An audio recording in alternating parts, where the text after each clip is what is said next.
Question हमको explain करना है law of diminishing marginal utility, DMU, diminishing marginal utility. Okay, so कोई भी लॉ होता है ना, लॉ, कोई भी लॉ के हमेशा 4 पार्ट्स होते हैं।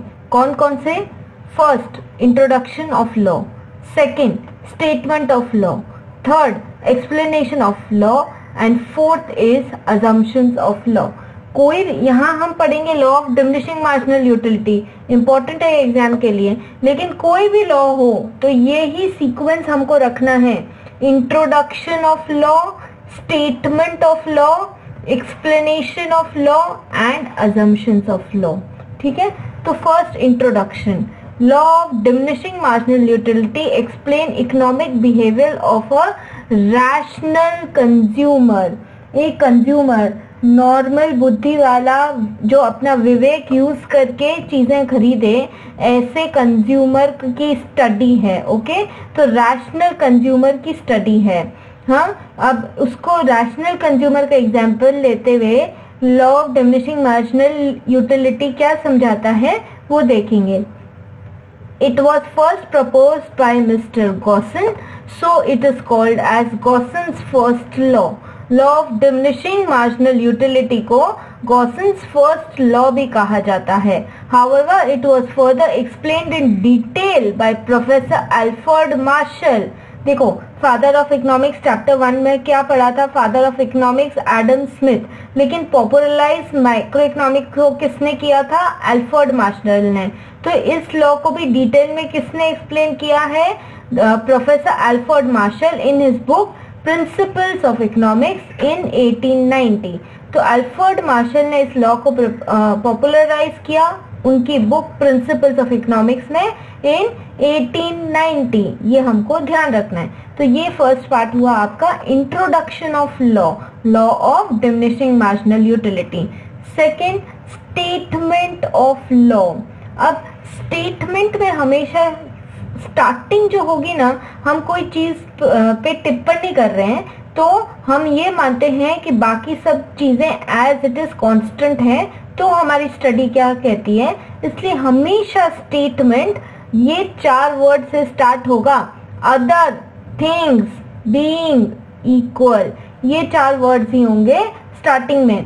अदर थिंग्स बीइंग इक्वल, इसी से हम स्टार्ट करते हैं हमारा statement of law. Other things being equal, comma, apostrophes, the additional benefits which a person derives from the increase in the stock of a thing diminishes with every increase in the stock that he already has. Marginal utility goes on diminishing with an increase in the successive unit of a commodity consumed.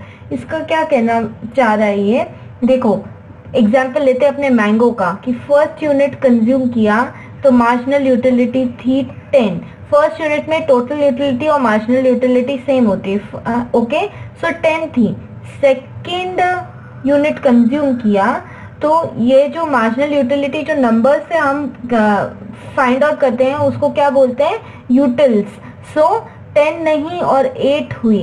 Then third consume किया, 8 नहीं 6 हुई। Then fourth consume किया तो 6 नहीं 4 रह गई, and so it diminishes.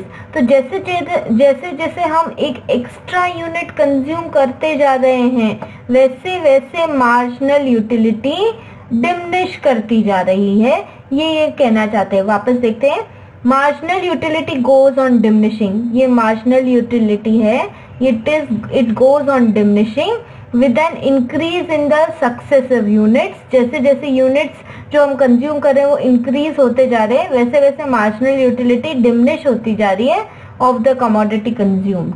पहला आम खाया, क्या बताएं, इतना अच्छा लगा। दूसरा आम खाया, वो भी अच्छा लगा। तीसरा आम खाया, हाँ वो भी ठीक ठाक ही लगा। फोर्थ आम खाया, हाँ ठीक लगा। फिफ्थ आम खाएंगे, ओके लगा। 6th आम खाएंगे, बस अब बहुत हो गया, अब और नहीं खा सकते।